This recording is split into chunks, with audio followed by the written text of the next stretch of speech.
귀한 찬양 감사를 드립니다. 태풍이 올라와서 날씨만 보면 참 꾸리무리한 날입니다. 네, 오늘 우리 헌신 예배를 드리시는 우리 권사님들이 입으신 알록달록한 한복을 보는 순간 그 꾸리무리한 기분이 다 사라지고 밝아졌습니다. 그런데 놀라운 것은 그 한복보다 더 곱고 더 아리따운, 정말 수십 년은 젊어 보이신 우리 권사님들의 꽃보다 아름다운 얼굴을 보니까 정말 가슴이 날아갈 것 같습니다. 할렐루야. 감사합니다. 이렇게 또 교회의 가장 어려운 곳에서, 또 가장 힘든 곳에서 누구보다 또 앞서서 수고하시고 특별히 기도하며 섬기신 우리 귀한 권사님들, 또 이렇게 헌신 예배를 통해서 하나님이 우리 권사님 개인 한 분 한 분에게 뿐만 아니라 또 기도하시는 가정, 또 자녀들, 또 우리 기도하시는 우리 교회 위에 하나님께서 풍성한 은혜와 축복으로 더하여 주실 줄로 믿습니다. 황새 한 마리가 늪에 빠지고 말았습니다. 다리가 늪에 빠져서 이제 아무리 날아가려고 해도 빠진 다리 때문에 날 수가 없는 거예요. 그때 황새가 생각을 했습니다. 나에게는 긴 부리와 목이 있기 때문에 이 긴 부리를 이용을 해서 다리를 뽑아내면 날 수 있겠다. 그래서 다시 이 황새가 긴 부리를 늪에 받고 힘을 주니까 다리가 쑥 빠지는 거예요.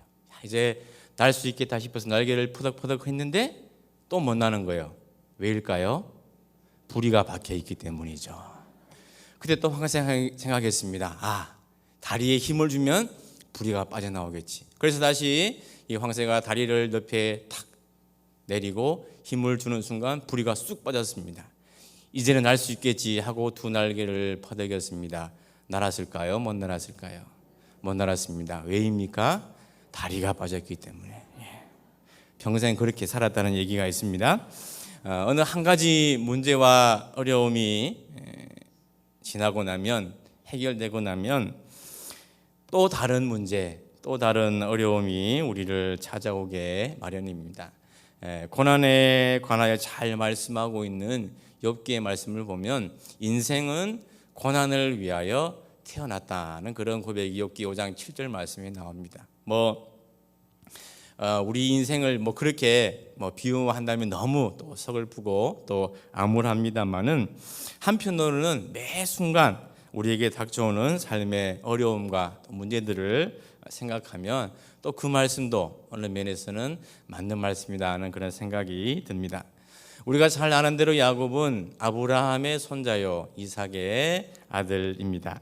야곱은 자신의 말년에 자신의 인생을 회고하면서 이렇게 고백을 했습니다. 창세기 47장 9절에서 나는 험악한 세월을 보낸 사람입니다. 그렇게 자신의 인생을 회고했습니다. 그처럼 야곱의 인생은 정말 말 그대로 파란만장한 인생이라 그렇게 할 수 있습니다. 오늘의 본문은 그 파란만장한 야곱의 인생에 어떻게 보면 서막이라고 할 수 있는 말씀이 되겠습니다.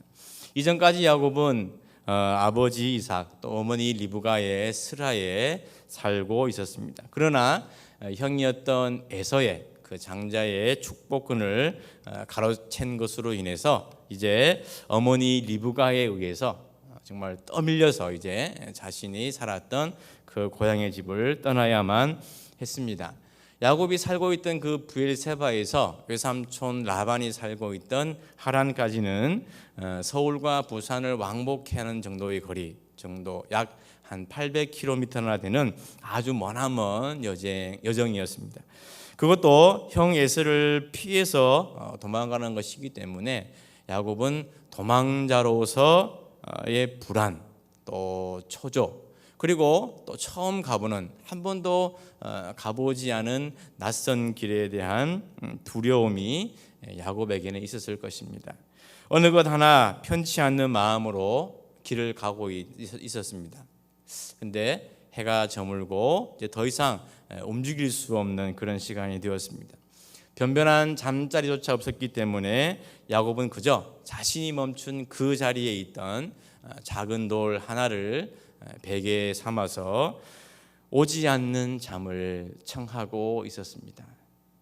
절망적이고 처절하고 무섭고, 그리고 그 인생에 있어서 어떻게 보면 가장 고독한 그런 밤을 보내야만 했을 그 시간에 하나님께서 꿈을 통해 야곱에게 찾아오신 것이죠. 창세기 28장 12절의 말씀, 우리 화면을 보시고 같이 한번 읽어보겠습니다. 꿈에 본즉 사닥다리가 땅 위에 서 있는데 그 꼭대기가 하늘에 닿았고, 또 본즉 하나님의 사자들이 그 위에서 오르락 내리락 하고. 아멘. 패러다임 쉬프트라는 그런 말이 있습니다. 패러다임은 모든 사람들이, 같은 시대에 사는 모든 사람들이 함께 공유하고 보편화된 그런 규범 또는 사례를 가리키는 것이 이제 패러다임이다, 그렇게 이해를 하시면 되겠고요. 쉬프트라는 말은 옮기는 것, 바꾸는 것, 전환하는 것, 그런 의미를 가지고 있습니다. 이 패러다임 쉬프트라는 이 말은 토마스 사무엘 쿤이라는 과학 철학자가 과학혁명의 구조라는 책에서 처음 사용을 했는데요. 과학의 발전이라는 것은 이미 모두가 알고 있는, 모두가 동의하고 보편화된 그 패러다임에서 점차적으로 점진적으로 연구를 하고 실험을 거듭을 해서 쌓이고 쌓인 그것이 축적이 되어 발전하는 것이 아니라는 거예요. 오히려 어떤 한 사람의 혁명적인 생각, 즉 발상의 전환을 통해서 패러다임 쉬프트가 일어나게 된다는 것이죠. 예를 들면 수천 년간 인간은 해가 동쪽에서 떠서 서쪽으로 지는 것을 보고 하늘이 움직이는 것이다, 그래서 천동설을 과학적 진리로 믿고 살아왔습니다. 그런데 코페르니쿠스는 그런 패러다임의 생각을 바꾼 거죠. 그래서 지구가 태양을 중심으로 돌아가고 있다는 지동설을 주장하게 되었습니다. 그리고 코페르니쿠스의 이런 혁명적인 발상의 전환이 천동설이라는 그 패러다임에서 이제 지동설이라는 패러다임으로 전환이 되고 과학이 더 발전할 수 있는 그런 동력이 된 것이죠.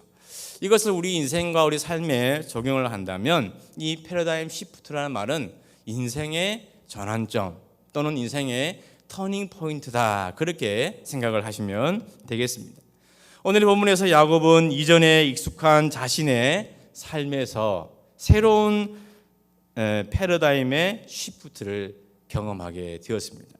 특별히 하나님에 대한 그 삶의 전환점을 야곱은 오늘의 본문에서 맞이하게 된 것이죠. 사닥다리의 꿈을 통해서 야곱이 어떻게 그 생각이 바뀌고 하나님에 대한 패러다임 시프트를 경험할 수 있었는가, 함께 말씀을 통해서 은혜를 나누고자 합니다. 첫째로 야곱의 인생의 전환점을 맞이하게 된 것은 임마누엘 하시는 하나님을 직접 경험하게 되었기 때문입니다. 오늘의 본문 15절의 말씀을 우리 화면을 보시고 함께 읽어보도록 하겠습니다. 내가 너와 함께 있어 내가 어디로 가든지 너를 지키며 너를 이끌어 이 땅으로 돌아오게 할지라. 내가 내게 허락한 것을 다 이루기까지 너는 나를 떠나지 아니하시니라 하신지라. 아멘. 우리가 보기에 임마누엘의 하나님이라고 한다면 그리 대단한가, 이미 다 알고 있는 사실인데 그렇게 생각을 합니다. 할 수 있습니다. 그런데 제가 지금 말씀드리고자 하는 것은 야곱의 입장에서, 야곱의 상황에서 말씀드리는 거예요. 야곱이 처음 성경에 등장하는 곳은 창세기 25장에서 이 어머니였던 리브가가 쌍둥이를 임신을 했고, 야곱이 그 형인 에서의 발꿈치를 잡고 태어났다는 것에서 시작을 합니다. 그리고 이어지는 야곱에 관한 기록을 보면 야곱은 조용한 사람이고 또 조금은 여성적인 그런 면도 있어서 집안에서 살림하는 것을 좋아했다, 그런 기록도 나오고요. 그래서 이제 야곱이 살림을 잘하고 음식을 잘했기 때문에 팥죽을 끓였는데 어느 날 사냥을 하고 돌아온 배가 고픈 에서가 너무 허기지니까 이제 자신의 장자의 명분까지도 야곱에게 주면서 그 팥죽을 얻어먹게 되는 그런 얘기도 나오고, 이제 이삭이 나이가 많아 눈이 어두워지자 이제 장자였던 에서에게 장자의 축복을 주기 위해서 에서를 부릅니다마는 어머니 리브가와 야곱이 모의를 해서 이제 아버지를 속이고 그 형이 받아야 할 장자의 축복권마저 가로채는 그 내용이 이제 오늘 본문 이전에 야곱에 관한 기록이라 그렇게 보시면 되겠습니다. 믿음의 조상이라고 하는 아브라함, 그리고 위대한 신앙의 스승이었던 아버지 이삭, 그리고 어머니 리브가 스라에 있었지만, 그런데 그 이전의 야곱의 모습을 보면 정작 야곱은 자신이 직접 하나님을 만나고 경험하지는 못하였다는 거예요. 뭐 요즘으로 말하면 어떤 믿음 좋은 목사님이나 장로님이 가정의 아들로 태어났음에도 정작 본인은 하나님을 만나지도 하나님을 경험하지도 못하고 하나님에 대한 온전한 신앙도 없이 그저 겨우 부모님에게 등이 떠밀려서 교회나 겨우 출석하는 그런 아들이 바로 야곱이었다는 거죠. 그러나 야곱이 자신에게 익숙했던 그 집을 떠나고 고향을 떠나고 부모님의 품을 떠나서 전혀 새로운 곳에서 돌을 베게 하고 잠을 자고 있을 때 이 사닥다리의 꿈을 통해서 비로소 하나님을 직접 만나고 경험하게 된 것이죠. 내가 너와 함께 있어. 내가 어디로 가든지 너를 지키겠다. 내가 너를 떠나지 아니하겠다. 이제 야곱에게 있어서 하나님은 더 이상 믿음의 조상이었던 할아버지 아브라함의 하나님만은 아니라는 거예요. 믿음의 스승이라고 할 수 있는 아버지 이삭의 하나님만은 아니라는 거예요. 더 이상 그 누구의 하나님이 아니라 바로 야곱과 함께 하셔서 어디로 가든 지키시고 떠나지 아니하시는 임마누엘의 하나님을 야곱은 돌을 베고 자는 그곳에서 경험하게 된 것입니다. 비단 야곱만이 아니라 우리 역시도 임마누엘 하시는 하나님의 그 은혜를 늘 경험하며 살 수 있기를 간절히 바랍니다. 부모의 집을 떠나서 변변치 않은 잠자리 하나 없이 돌을 베게 하는 그 돌을 베고 자는 야곱과 같이 우리에게도 혹시 힘들고 어려운 상황이 닥쳐오게 되면 우리는 이런 생각을 합니다. 혹 하나님이 나를 버리셨나? 나를 떠나셨나? 그러나 하나님은 우리에게 분명히 말씀하고 있습니다. 내가 너와 함께 있어. 내가 어디로 가든지 너를 지키며 너를 떠나지 아니할 것이라. 비록 우리는 의식하지 못하지만 숨 쉴 수 있는 공기가 있기에 우리는 호흡하며 살아가고 있습니다. 우리 눈에 보이지 않지만 하나님은 언제나 우리와 함께 하시는 줄로 믿습니다. 임마누엘의 하나님인 줄로 믿습니다. 야곱에게 말씀하셨던 그 임마누엘의 하나님이 바로 우리의 하나님이 되시기를 주님의 이름으로 간절히 축원을 드립니다. 두 번째로 야곱의 인생 전환점은 어디에나 계시는, 즉 무소부재의 하나님을 경험하는 것으로 시작이 되었습니다. 오늘의 본문 16절 그리고 17절의 말씀을 함께 읽도록 하겠습니다. 야곱이 잠이 깨어 이르되 여호와께서 과연 여기 계시거늘 내가 알지 못하였도다. 이에 두려워하여 이르되 두렵도다 이곳이요 이것은 다름 아닌 하나님의 집이요 이는 하늘의 문이로다 하고 아멘. 졸리는 시간이죠. 제가 한번 물어보겠습니다. 야곱이 돌을 베고 잠을 자고 있을 때 무슨 꿈을 꾸었습니까? 졸고 계셨습니까? 무슨 꿈을 꾸었죠? 사닥다리의 꿈을 꾸었죠. 자, 그러면 한 번 더 물어보겠습니다.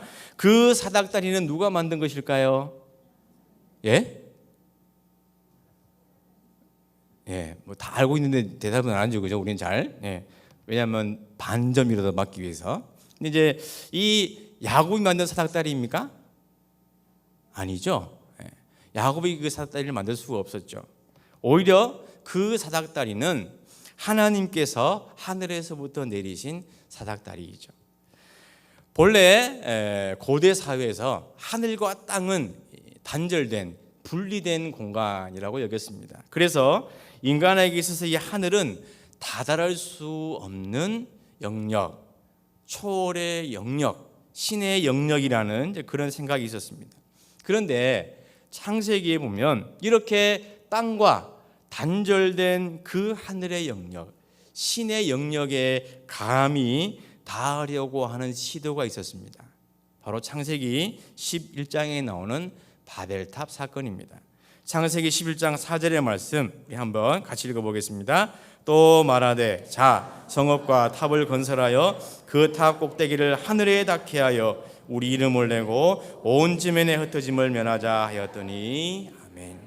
닿을 수 없는 신의 영역, 초월의 영역에 닿아서 우리 이름을 내고 흩어짐을 면하자는 것이 바벨탑을 쌓아 올린 인간의 의도였죠.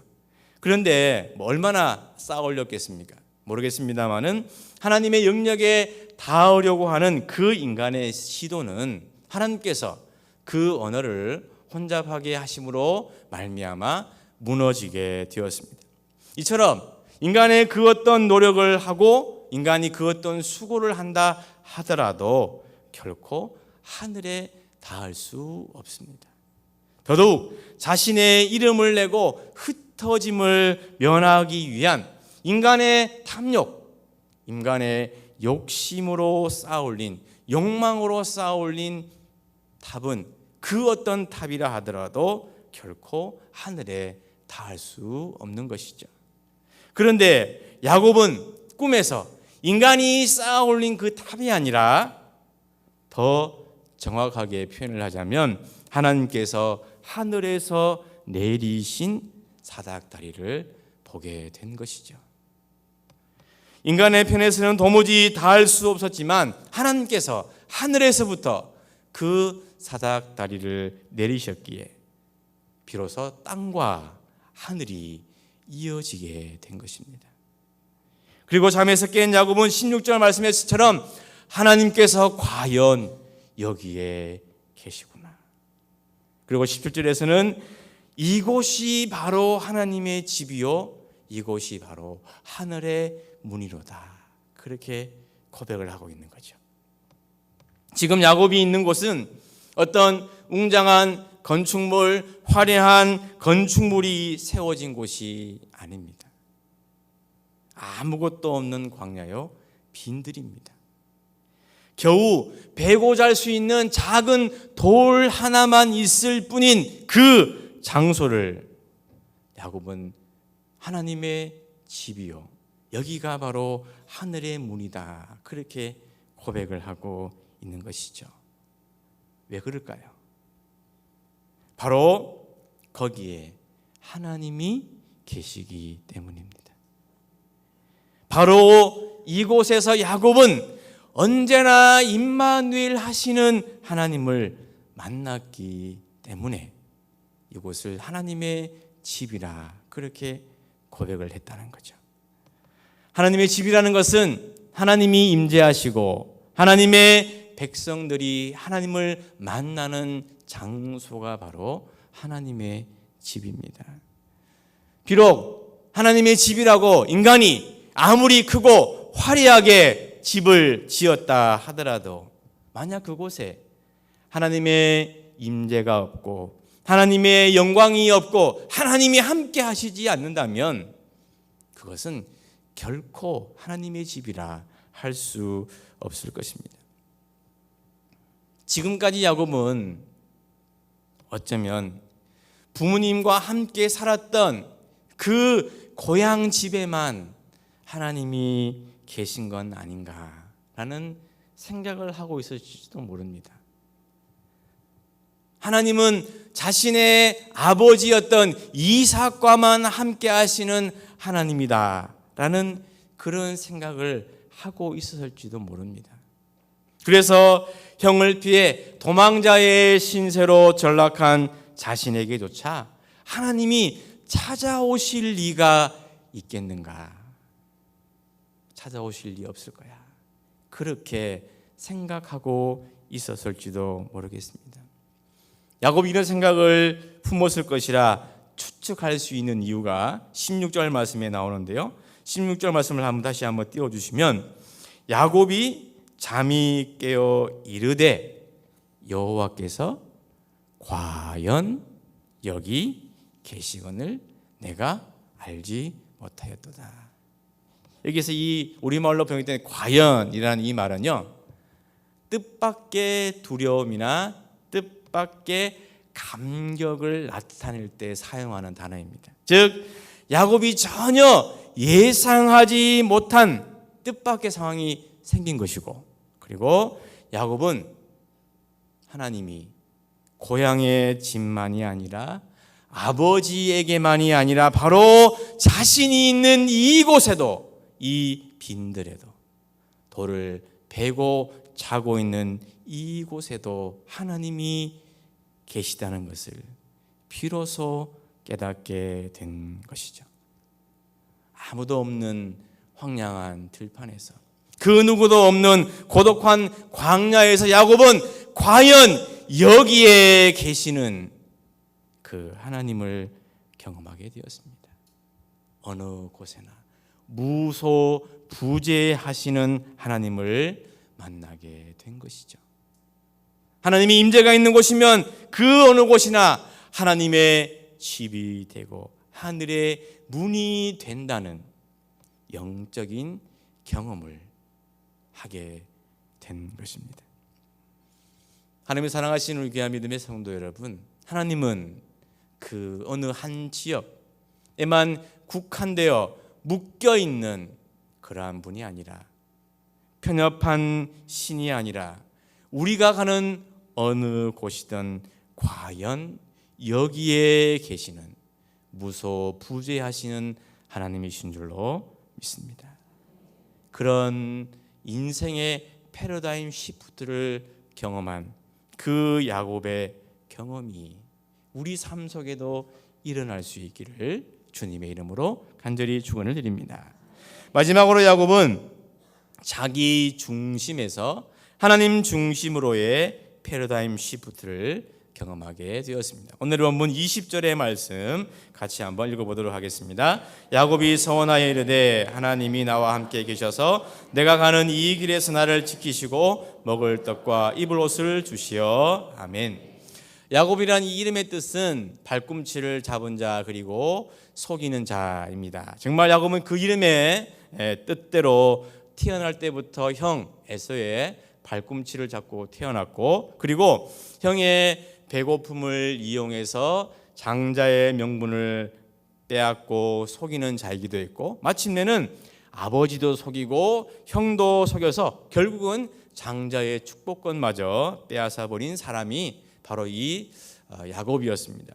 지극히 자신의 유익을 취하고 자기 중심적으로 살아온 사람이 바로 야곱이었다는 것이죠. 지금까지 너무나도 자기 중심적인 삶을 살았던 야곱이, 그런데 이제는 어쩔 수 없는 그런 상황에 내몰리게 된 것이죠. 그리고 베델에서 야곱은 볼베개를 베고 자다가 하나님을 만나고 경험하게 되었습니다. 그리고 인생의 패러다임 시프트를 경험하게 된 것이죠. 그때 야곱은 하나님을 향하여 지금 서원의 기도를 드리고 있습니다. 야곱이 서원하여 이르되, 적어도 오늘의 본문 이전에는 야곱이 그 어디에도 하나님을 찾거나 하나님을 위하여 무엇을 했다는 기록이 전혀 없습니다. 그저 자신을 위한 것, 자신의 유익만을 위하여 살아온 사람이었다는 거죠. 그런데 베델에서부터 야곱에게 변화가 생기기 시작했습니다. 자기 중심에서 하나님 중심으로의 변화가 일어나게 된 것이죠. 한 번도 하나님께 기도해 보지 않은 야곱이 한 번도 하나님을 위해서 그 어떤 것도 해 보지 않은 야곱이 지금 하나님께 서원하며 기도하고 있다는 거예요. 하나님을 만나고 하나님의 은혜를 경험하는 건 너무나 중요합니다. 그런데 만약 거기에만 머문다면 그것은 젖만 먹는 어린이의 신앙에 불과할 것입니다. 자기 중심의 신앙에서 벗어나서 하나님 중심의 신앙으로 변화된다는 것. 근데요, 거기에는 그만큼의 자기 희생, 헌신이 따라야 한다는 것을 의미합니다. 고인물은 썩기 마련이고 고정된 자리에서는 그 어떤 변화도 그 어떤 은혜도 경험할 수 없습니다. 야곱이 사닥다리의 꿈을 통해서 자신의 삶과 하나님께 대한 그 인생의 패러다임 쉬프트를 경험했기 때문에 야곱의 삶에 변화가 나타나게 된 것이고 마침내 하나님이 쓰시는 믿음의 조상이 될 수 있었다는 것이죠. 구약이 이렇게 인생의 쉬프트, 인생의 전환점을 크게 경험한 야곱이 있다면 신약 성경에도 자신의 인생을 송두리째 변화된 그런 한 사람이 나옵니다. 바로 우리가 잘 아는 사도 바울입니다. 율법에 엄격한 바리새인으로서 그리스도인들을 진멸하기 위해서 다메섹으로 가는 그 길에 빛으로 오신 부활의 주님을 만나게 되었습니다. 그리고 그의 삶에는 패러다임 쉬프트가 일어나게 된 것이죠. 주님을 위해서라면, 복음을 위해서라면 그 자신의 목숨조차 아깝지 않을 정도로 사도 바울은 그리스도 중심, 복음 중심의 삶을 살았습니다. 빌립보서 1장 20절과 21절의 말씀 우리 같이 한번 읽어보겠습니다. 나의 간절한 기대와 소망을 따라 아무 일이든지 부끄럽지 아니하고 지금도 전과 같이 온전히 담대하여 살든지 죽든지 내 몸에서 그리스도가 존귀하게 되려 하나니 이는 내게 사는 것이 그리스도니 죽는 것도 유익함이라. 아멘. 내게 사는 것이 그리스도니 죽는 것도 유익함이라. 오늘 헌신 예배를 드리시는 우리 귀한 권사님들께 이런 인생의 패러다임 쉬프트가 일어날 수 있기를 축복합니다. 그냥 지금까지 해왔던 그러한 권사님의 모습이 아니라 진정 하나님 중심, 하나님을 위하는 권사님, 주님을 위해 자기의 희생과 헌신을 다시 한번 다짐하고 결단하겠다는 그런 혁명적인 발상의 전환, 생각의 전환이 우리 권사님들에게 일어날 수 있기를 축원합니다. 비단 우리 권사님들뿐만 아니라 성도님들 역시도 자기 중심의 신앙에서 하나님 중심으로의 신앙으로 생각을 바꾸고 마음을 바꾸고 삶을 바꾸고 인생을 바꾸는 그런 패러다임 쉬프트의 역사가 일어날 수 있기를 간절히 축원을 드립니다. 부활의 주님을 만나기 전에 사도 바울은 가장 큰 사람으로서의 사울이었습니다. 그런데 주님을 만난 이후에 사울은 나는 더 이상 큰 자가 아니라 지극히 작은 자임을 고백하게 되었습니다. 그리고 나는 바로 죄인 중에 괴수입니다.